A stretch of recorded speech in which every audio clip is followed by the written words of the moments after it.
Hi, we are excited to have Barrie Schwortz as our special guest on today's podcast.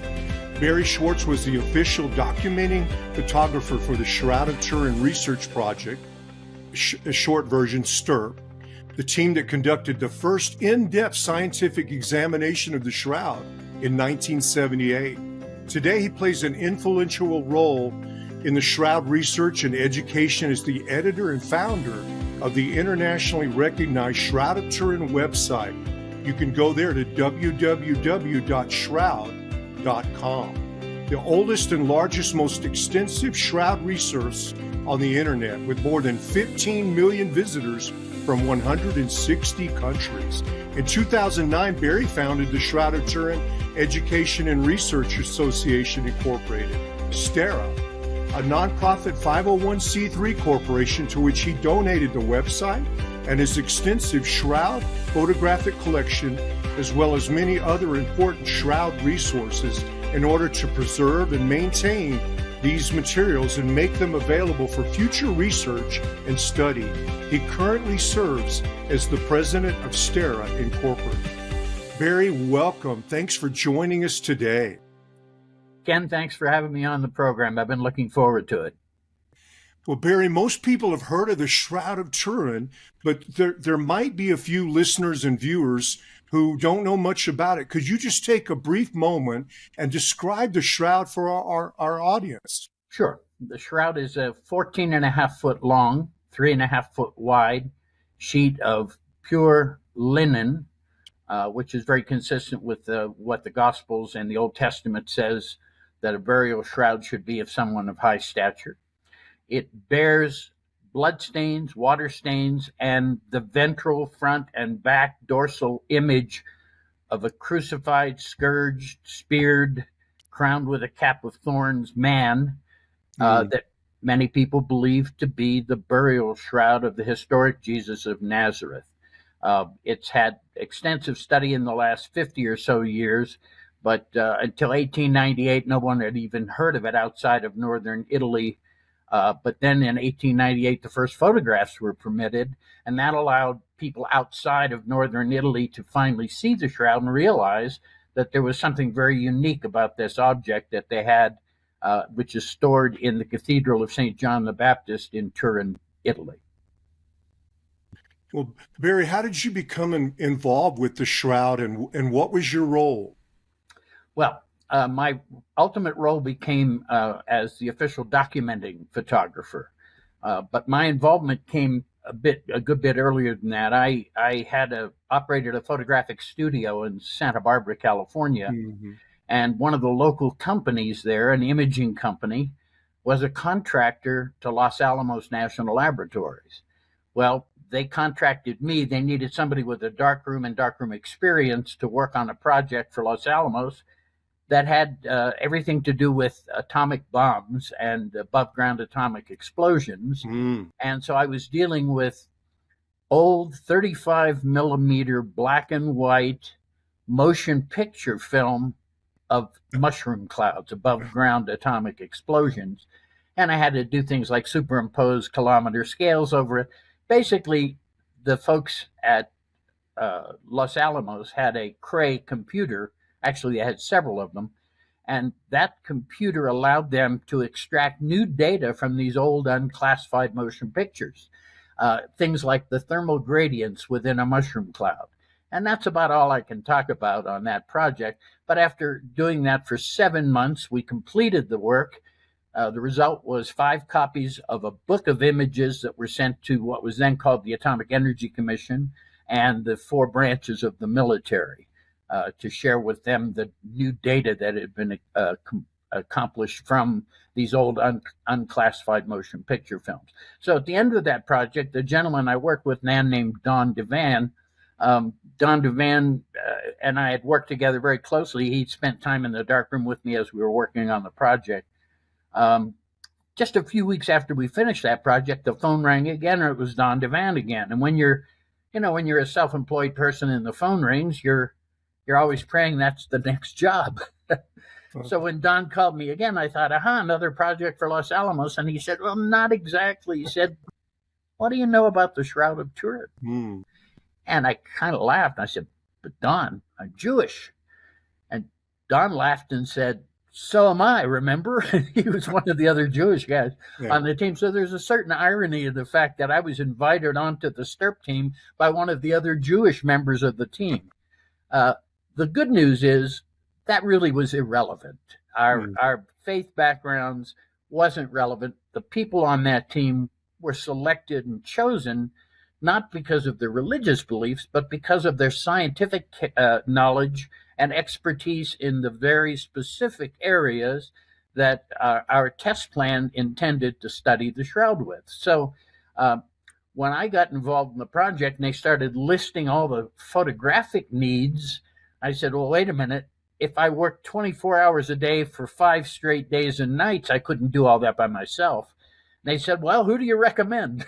So I got on the phone to Vern Miller, who had been one of my professors 7 years earlier at Brooks Institute of Photography. And I said, hey, Vern, how'd you like a free trip to Italy on me? And he thought I was joking. But then I explained it to him, and Vern joined the team. Mm-hmm. Shortly thereafter, Ernie Brooks, the owner of Brooks Institute of Photography and the son of its founder, Ernie said, look, we have all these resources photographically. Let us join the team, and we can bring all of the resources of Brooks Institute to the project. So Ernie Brooks joined the team. And then Vern Miller had a graduate student named Mark Evans, who was a master at the microscope. And so Vern enlisted Mark Evans to join the team to do the photomicroscopy that was intended as part of the test plan of the Shroud project. So my involvement kind of came because of my photographic background and photographic experience. And so my involvement was somewhat limited to the imaging side of things. And that included not only the guys from Brooks Institute and myself, but optical physicist Sam Pellicore from, I guess he worked for Raytheon at the time, or one of those aerospace companies. And we also had 2 gentlemen from the Jet Propulsion Lab, Don Lynn and John Lohr. Don Lynn had been head of imaging on the Voyager, Viking, Mariner, and Galileo projects for NASA. So he was my hero on the team. And that gives you a sense of the caliber of the researchers and the quality of their expertise that were asked to be a member of this team. This wasn't just anybody that, I'd love to be there. It wasn't that kind of thing at all. And I have to be candid with you. I would say that probably 95% of the team members were totally skeptical from the get-go. I certainly was. And I thought, well, give us 5 minutes or so, and we'll find the paint, the brush strokes, and we'll come home, and that'll be it. Well, it's 45 years later. There was no paint. There were no brush strokes. So let me follow up then with this question, with what you just said there about paint and brush strokes. Barrie, what do you believe created the image that's on the burial cloth? Well, if I had an answer to that, I'd be ahead of everybody else on the planet, because we don't have an answer to that question. Understand this, that the STURP team's purpose was simply to go there and determine how the image was formed. We weren't there to prove it was Jesus. We weren't there to prove the resurrection. Those were things that some people might have wanted to have that. Right. But we were a scientific team and dedicated to the science. And I mean, these were a bunch of hardcore scientists from Los Alamos and Sandia Laboratories, the Air Force Weapons Lab. And, some skeptics have referred to us as pseudo-scientific nutters. I'm quoting one of the skeptics now. And I have to laugh at that and thank God that Los Alamos and Sandia and the Air Force Weapons Lab do not hire a bunch of nutty people to work at those labs, because they might have ended the world by now. These are all weapons experts and weapons guys, and nuclear weapons to boot. So science was our only purpose. We had a 65-page test plan that was detailed down to 5-minute increments over 96 hours in front of the shroud. The test plan was submitted to the then owner of the shroud, King Umberto II, the last Duke of Savoy, the monarchy of Italy, but he was living in Portugal. He'd been exiled in 1946 after World War II. The Italians decided they didn't want one guy in charge of anything. They had just finished with Mussolini. Mm-hmm. And so they exiled the king, and he went to Portugal because the Portuguese royal family and the Savoy royal family of Italy had been joined by marriage at the end of the 19th century. So there was a kind of a familial relationship between these two royal families, and that's why the Savoy family moved. So when people say, wasn't it nice of the church to give you permission to examine the shroud? I always laugh and say, listen, be grateful that it wasn't the church, because it's highly unlikely that the church, if it had the authority to say yes, would never have done so.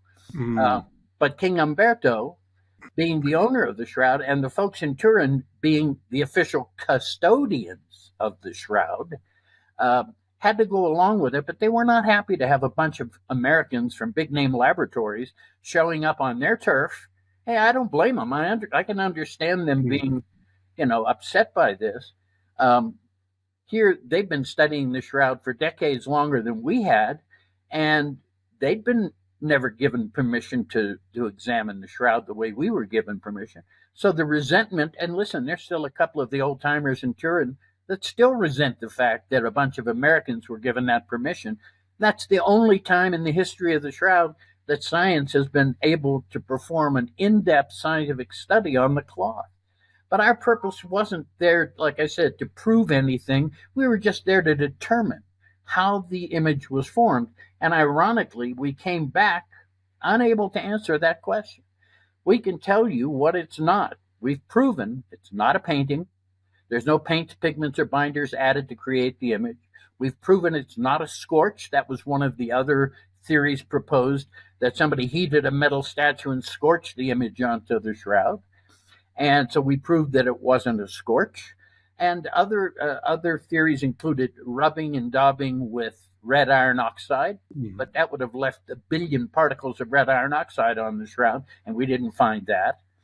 And so we virtually eliminated all of the possibilities that people had proposed. Oh, and photographically, of course.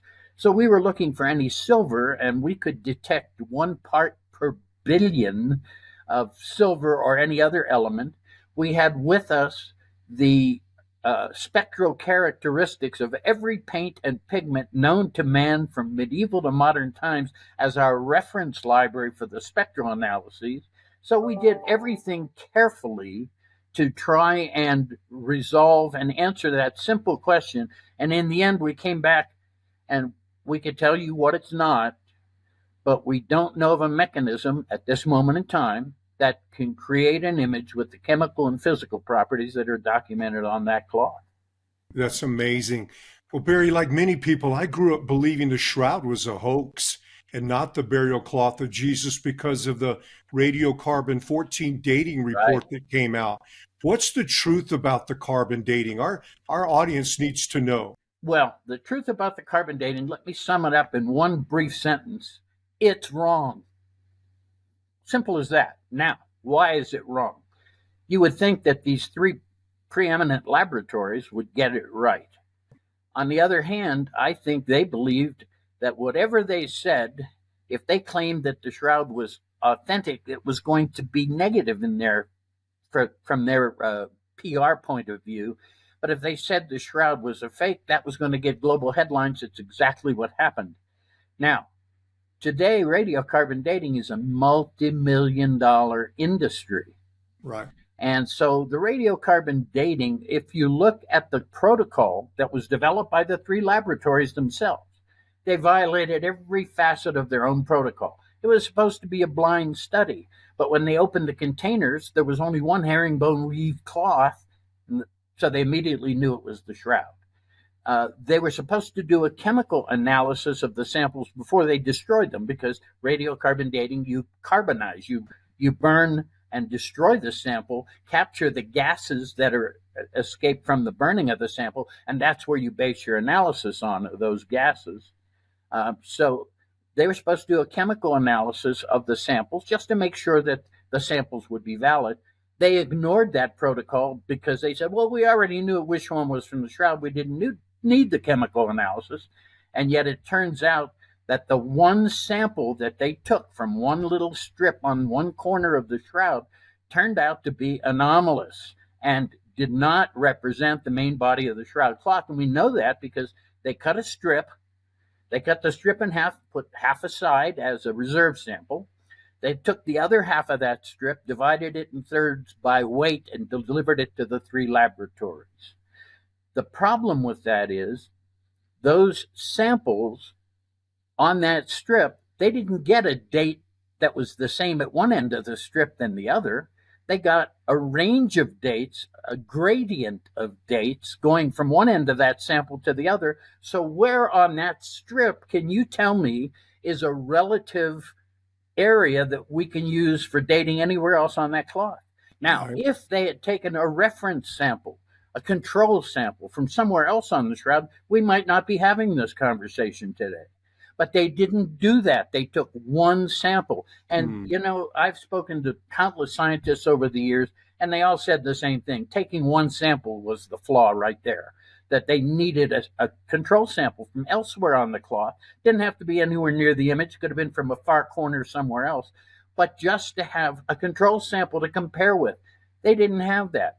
So instead, when they got this range of dates, instead of picking one and saying, well, this is relative to the age of the shroud, they averaged them together and came up with 1260 to 1390 and put that up on a blackboard with an exclamation point, as if that's some new form of chemical notation. And they got all the publicity they wanted. And here's the irony of it. Maybe it's the saddest part of the story. Once the results were leaked, before the final paper was actually published, once those results were leaked, the Oxford lab received £1 million anonymous contribution from 45 anonymous donors. And Dr. Michael Tite, who had been appointed the overseer of the 3 laboratories, he was the chief researcher at the British Museum. So he was a very top-notch guy. Michael Tite was appointed to oversee the 3 labs. Once that £1 million got to Oxford, Michael Tite resigned from the British Museum and took a permanent chair at Oxford with some of that money. It doesn't smell good to me. And the irony is this: we didn't find out until 30 years later. He was in negotiations with Oxford before he was appointed to be the overseer of the labs. So there was another conflict of interest on top of everything else. So this £1 million, to this day, they've used the Freedom of Information Act to try and find out who these 45 donors were, have received no response. But speaking of the Freedom of Information Act, for 27 years, the British Museum, which was the caretaker of all the data from the 3 radiocarbon labs, would not release the raw data. Now, historically in science, once you publish your work in a journal, then you release the raw data so other researchers can either proceed to carry on your work or repeat your work or take it further. They wouldn't do it until a French researcher, who also happens to be a legal student, went to England and used the Freedom of Information Act and forced the British Museum to finally release the raw data. Once the raw data was analyzed, we began to understand why they didn't want anybody to see it. They were fudging the data. They were picking those results that fit what they wanted, and they were discarding and exempting a bunch of the readings that they took that wouldn't allow them to claim a 95% certainty. So they were kind of cooking the data as they went. And then once all the data was concluded and evaluated, it turns out that there were grave errors made in their process that ultimately led to an incorrect date on the shroud. There are now 5 peer-reviewed journaled papers challenging the radiocarbon dating. The last one was based on that raw data that finally got released.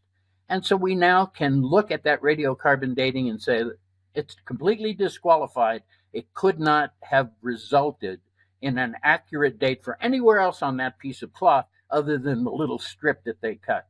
And there's evidence in both our chemistry and our physics and our photography that the area that they chose was anomalous, that there was something erroneous about it, because in my white light natural color photos that included that strip, it's a darker, different color than the rest of the shroud. And John Lohr of JPL, the Jet Propulsion Lab, did what they call the quad mosaics, where he processed the images to show chemical compositions, and that strip where they took the data from is a different color and a different chemical composition than the rest of the shroud, and all that information is publicly available on shroud.com. Okay, great. Thanks for sharing all that, Barrie, and debunking that myth. Story. Yeah. I'm holding right now one of your photographs that you sent me I've made a print of it. And Barrie, the shroud's been involved in a couple of fires over the years that have damaged the garment a little bit. What would you share with our listeners and our viewers about the fire and the damage to the shroud? You know, considering that one of the proposed theories of image formation was somebody took a metal statue, which I would love to have seen a statue that's that intact, but they said they took a metal statue and heated it up and scorched the image onto the shroud. Well, because of the 1532 fire that you just mentioned, there are plenty of documented scorches and burns and burn holes on the shroud. So we had plenty of control samples of scorched linen to look at and compare with the image itself on the shroud. When we used ultraviolet fluorescence photography on the shroud, we noted that all of the scorched areas resulting from a high temperature event fluoresced in the reddish color. The background of the shroud fluoresced in a kind of yellow-green color. And every one of the scorches that are documented on the shroud fluoresced in the red. So when we looked at the image area of the shroud, there was not only no fluorescence at all, but it actually quenched the fluorescence of the background of the cloth. So that's proof scientifically that the image on the shroud is not the product of a high temperature event. So those burns and scorches on the shroud actually allowed us to exclude that as an image formation mechanism. And Barrie, just a close-up now of the face on the image. Again, this is one of your photographs. Thank you very much. Yep. And there's a long white line under the chin. Yep. On the burial cloth. If you look closely, you'll see there was another line up above the forehead. Those are creases in the cloth where they used to roll it up on a dowel and put it in a wooden box. They don't do that anymore, but by rolling it up, they creased it. And what you see under the chin is a crease that was so bent over on and pressed in on the cloth that we couldn't get it open up. So it cast a shadow there, and that's what you're seeing under the chin. If you look closely at your print above the forehead, you'll see another line where we were able to open up that crease so it's not as prominent. But if you look at the 1931 images, that crease above the forehead is a white line just like the one below in that one you're holding. So what we were able to do is sort of minimize that. That is not part of the image. It's simply a crease in the cloth. And if you look at a natural color photo of the shroud, you can see that it's simply a crease. Okay. And Barrie, what are the white streaks above the head, above the hair, that go to the top of the image? What are those from? Those are from a water stain that happens to occur between the ventral and dorsal head images. Okay. So, and it often makes people think that there's no space between the top of the head and the back of the head, the front and back images, but that's not correct. That's a water stain. Okay. Very prominent water stain, I might add. But if you were to look, and I get so many people asking me that question that I've actually done a little drawing that shows the two head images with where the water stain is, and there's about 6 inches or 7 inches in between the two head images, which is appropriate and correct. But it's misleading especially if you're looking at a cropped image like the one you were holding up, where you're not seeing the rest of the dorsal view of the shroud and seeing that the other head, the back of the head, is actually 6 or 8 inches away from the ventral or front of the head. The water stain is very misleading. Okay, very good. Well, Barry, I have to go here because, and we've talked about this before, you and I've seen some artificial intelligence images of the shroud that have been released lately. That Yep. seems to be the latest thing that people are doing. What are your thoughts on AI and the shroud? Well, I have seen probably at least 20 of them in the last year, maybe more. Mhm. People keep sending them to me. And the thing that I've noticed more than anything else that's somewhat ironic, they're all different. You would think that if you input the same data, you would get the same result. Right. But depending on which photograph people started with, most likely something they took off the internet, so it would be a low quality photograph to begin with, and then they manipulate it. And the problem with AI is this: it's a useful tool when properly trained. But AI, if you don't train it correctly, it will make mistakes just like human beings will. Now, of course, it will also say, oh, I'm sorry, that was wrong. This is the correct answer once you've given it more data. Pretty much just like a human being would do. So I don't think that AI is a viable scientific tool at this moment in time. Will it become so in the future? And might it become so in other applications? Sure. And we all know that writers are now using it, students are using it for writing their essays. I'm kind of offended by that because I've spent most of my life learning and trying to be a better writer. And now there's a tool, you push a button and it does it for you. I'm sorry, I'm not into that. So I'm not a big fan of AI, at least not in the way that it's being used right now. It's as much a toy as anything else right now. Eventually, I'm sure it'll be refined to a point where it'll become a credible tool for science in certain areas of science. But as it stands right now, just sticking an image in there or telling it to go find an image of the shroud, there's so many variables in there that you're not going to get a consistent result. And the 20 or so that I've received in the last, I guess, 8 months or a year, they've all been different from each other, which is the most amazing part of it. You would think that they would at least be generally similar, but some of them are dramatically different. So I don't put much faith in AI at this moment in time. It's interesting, and remember, I'm an imaging guy, but I'm an imaging guy that used to get paid to create images. So I'm a content creator in that respect. So I'm not real thrilled with the computer taking over my job, but then welcome to the 21st century. I got you. Thank you for explaining that. Sure. There's a lot of guessing, conjecture, speculating what he might look like, his hair color, all of that. Well, Barry, let's go ahead. quickly address the hair color and skin color. Ironically, if you look at the interpretations, the artistic interpretations of Jesus around the world, people always portray him in their own image. So in Western Europe, he's blonde hair with blue eyes. In Africa, he's got black skin and dark hair and dark eyes. So each culture portrays him in their own image, which makes sense, and I understand that. So looking at the results from AI, I mean, any of those might be correct or might not be correct. We don't know because the closest we have to a photograph of Jesus is on the Shroud of Turin. And but it's not a photograph, it's not made photographically.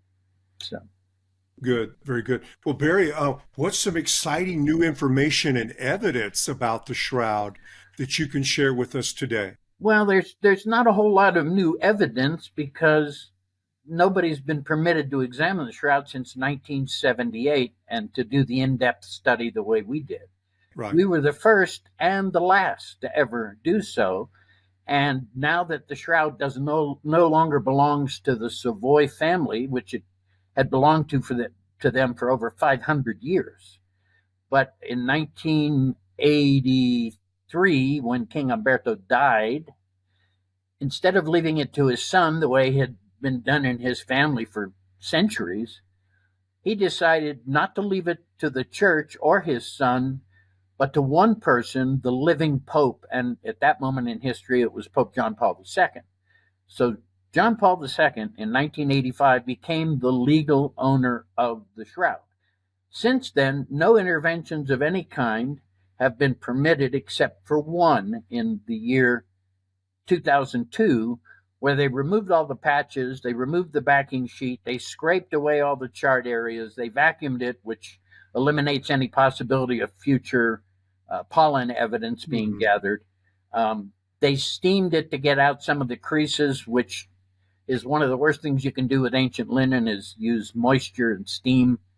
And then they sewed a white backing sheet onto the back of it to replace the one that the poor Clare sisters had sewn on to repair the fire damage back in 1534. That whiter backing sheet lowered the apparent contrast of the image, making it even harder to see. And when they were criticized for doing it, they said, well, this didn't have anything to do with science. This was about conservation, as if somehow science doesn't play a role in conservation. So it's kind of questionable what their thinking was, but that restoration did as much damage as it might have done good.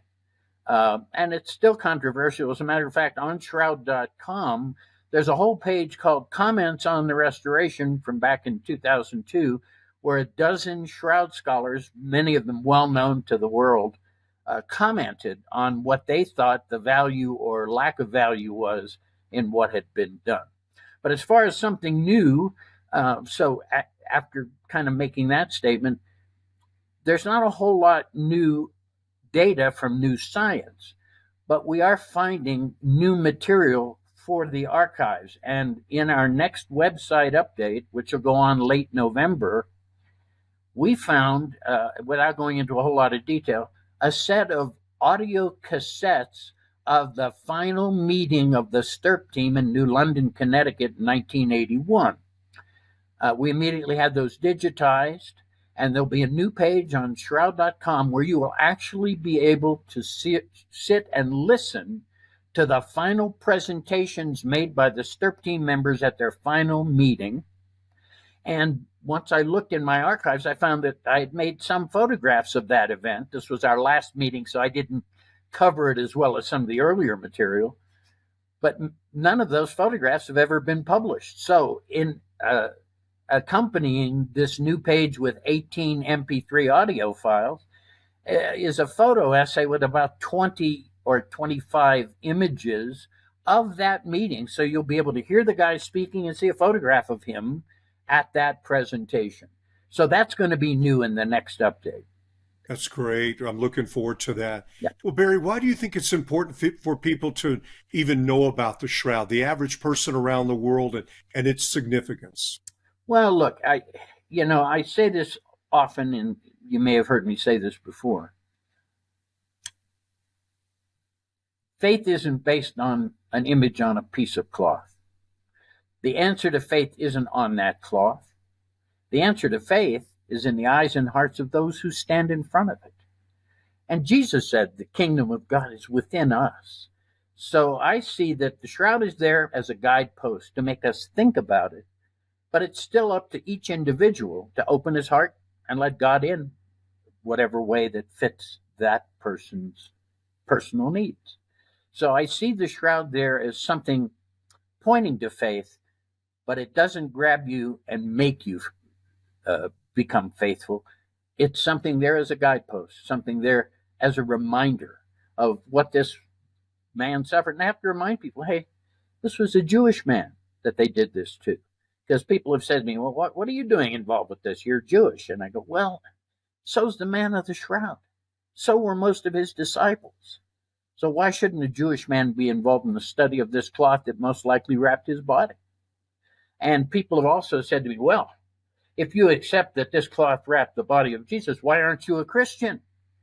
And my answer to that is simple. You don't need to be a Christian to accept the peer-reviewed science, which I was a participant in gathering myself, and to accept the historicity of Jesus of Nazareth.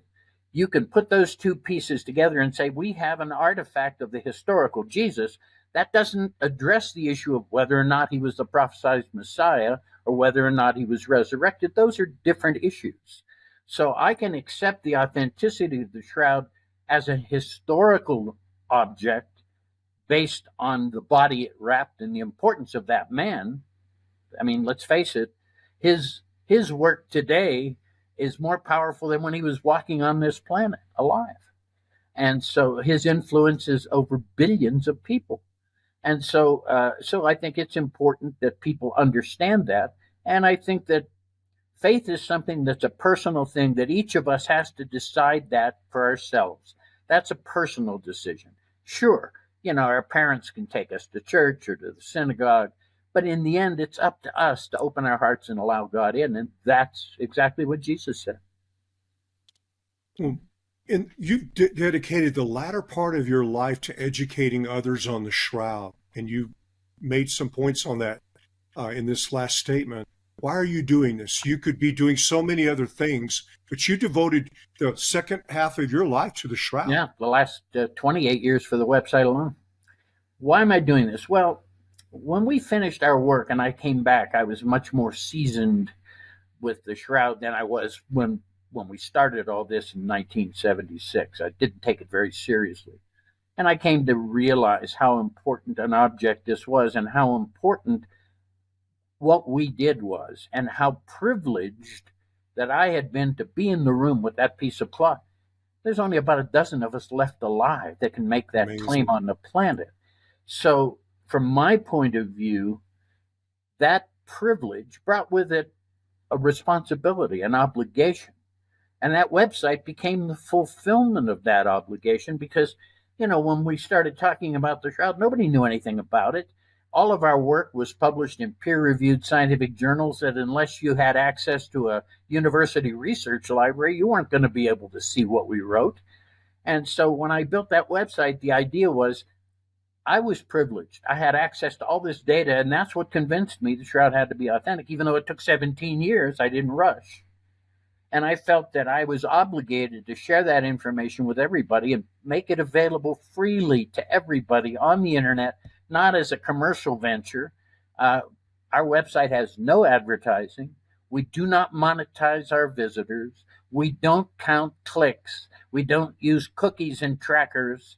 So if you come to shroud.com, you remain anonymous unless you choose to join our mailing list, which you can do only with an email address. You don't even have to put your name there. So we are not looking to make money from this. Excuse me. There isn't one page of the website that's behind a paywall. It's all free and no advertising. We have a search engine that searches only within our website. We pay $20 a month extra. So when you use that search engine, you don't see any ads on the results page. We don't want any advertising on that page anywhere on that site.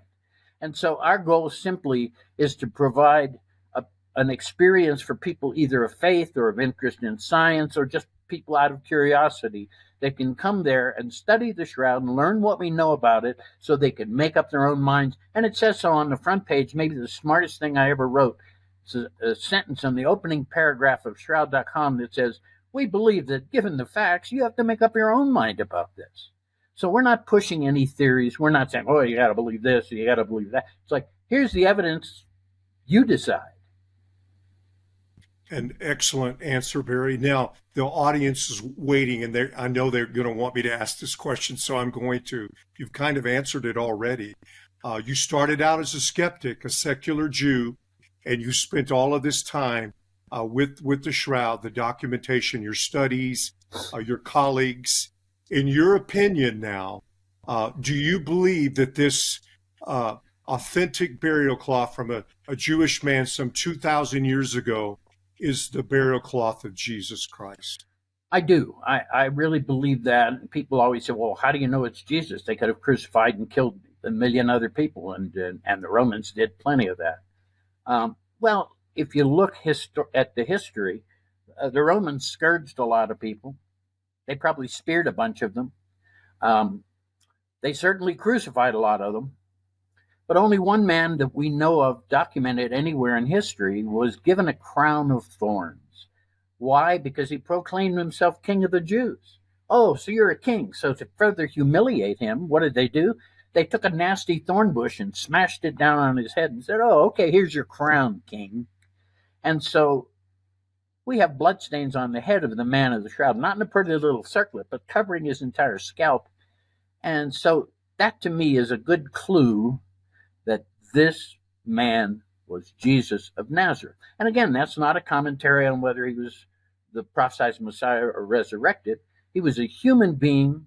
He's documented in the historical record as having lived at that point in time. He did what he did. And everybody said, well, he created Christianity. Well, actually, he didn't. I think Peter's the one really responsible for that. But Jesus believed in his faith so much so that he was willing to suffer a horrible death for what he believed in. And when I look at that man, doesn't matter what your religious beliefs might be, just as a human being to another human being, how can you not be empathetic to what this man was willing to undergo in suffering for what he believed in? Simple as that. So I have great respect for him and love for him. And hey, he was one of our guys anyway. Excellent. Well, Barrie, are there any final comments that you would like to share with us today? Well, I would just say that, look, anybody interested in the Shroud of Turin, go to shroud.com and you'll find on that front page there's a search engine that only searches within our website. If you know how to use the search engine, and these days most people do, you should be able to find anything that you're looking for on shroud.com. It got so big that eventually I had to put a search engine on it because I couldn't find stuff that I'd put there myself. I knew it was there somewhere, but it got so huge that I couldn't easily find it. Now the search engine makes that much easier. And so I suggest to people use the search engine, look for whatever it is about the shroud that may interest you. Although our site focuses primarily on science and history, there's also a large section that deals with faith issues. You can't ignore that. The shroud is an object of faith to 1 billion or so people, so we have to address that. But that's a much smaller section because I'm not qualified to be telling people about their faith. That's not my position. My position is say, here's the evidence, make up your own mind. And I think that's the right approach to take. I sometimes get a little bothered by my fellow shroudies who are trying to force people to accept and believe. And I go, look, that's not going to work. It took me 17 years and I left my DNA on that cloth. I spent 5 days and nights in the room with it, and it still took me 17 years before the evidence convinced me. So I don't hold it against people to be skeptical. I was, and I can understand why. I can remember what I thought. I know, well, we'll get there and we'll find the paint. It'll be a free trip to Italy. What do you know? And it didn't work out that way. And so I always tell people, look, even if you're a total skeptic, take a look at what we know about this piece of cloth. And you'll find that it's overwhelming.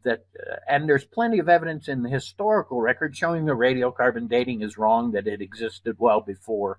So there's so much evidence. Interestingly enough, recently, Joe Marino, a very well-known shroud scholar, was going to write a paper. He called me up. He's on our board of directors, and he feeds me a lot of the information that shows up on our website. He does the research for me. And Joe Marino called me up and said, look, I'm going to write an article on all the disciplines involved in the study of the shroud. And I said, well, that's got to be at least 30 of them. That was my guess. And Joe wrote the article, and it turned out to be 102 disciplines and subdisciplines. So when people say, well, isn't there a simple answer? The answer to that question is no. There is no simple answer to the shroud. There's nothing simple about it. And Joe Marino's paper that documents 102 different subdisciplines that have studied or in the process of studying the shroud indicates the wide range of science and history and theology that has been applied to studying this object. And I'm not sure that we're that much closer to confirming or denying its authenticity. I believe it's authentic, or I wouldn't have done what I've done. And I felt obligated, as I said earlier, to share this information with people to whom this is so important. Excellent. Well, Barrie, how can our listeners support your work on the Shroud? Where can they go to make a donation? I know you don't pitch for donations; you just make it known once a year. That's correct. What would you share with the audience about how they can support your work? Well, interestingly enough, you mentioned that our next update, which is going to be the end of November, that's when we generally remind people, just the one time a year, that we are a 501c3 nonprofit. That as we approach the end of the year, contributions, we'll make sure you get a receipt so that when you file your income taxes next year, you'll get the viable deduction for a contribution to a charitable organization like ours. But if you go to our website at the end of November, you're going to find another massive amount of information, a lot of it historical, because we're finding all these things and I'm collecting them and archiving them onto the website. And just as a quick example, there was a conference held in 2000 in Orvieto, Italy, and it's well known because that's where Joe Marino and Sue Benford first proposed the theory that the radiocarbon dating was correct and only the selection of the sample was wrong. Well, that page on our website only had 6 of about 70 papers that were presented at the conference. That conference had been originally organized and managed by Emanuela Marinelli, a very famous Italian shroud scholar. And recently she sent me 130 files, and now that page will have every paper and presentation and speech made by every person, not just in English, but also with an abstract in Italian. So if the paper was presented in English, there's an Italian abstract summarizing it.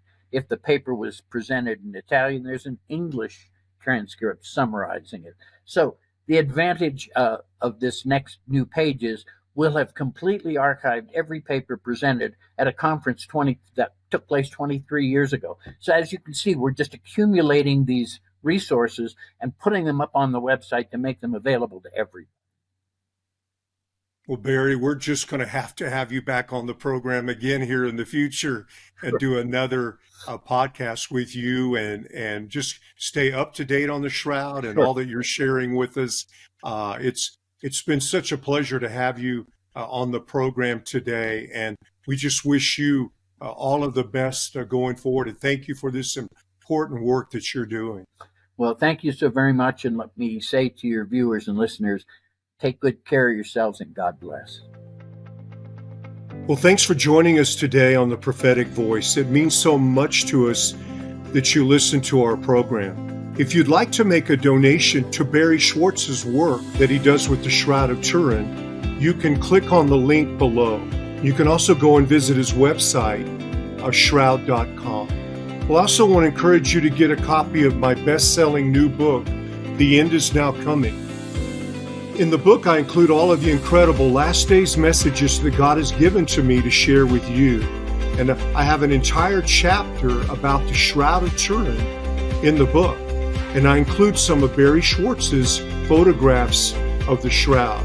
You can get the book by going to Amazon.com and typing in the info in the search box there, and just type in the title of the book, The End Is Now Coming.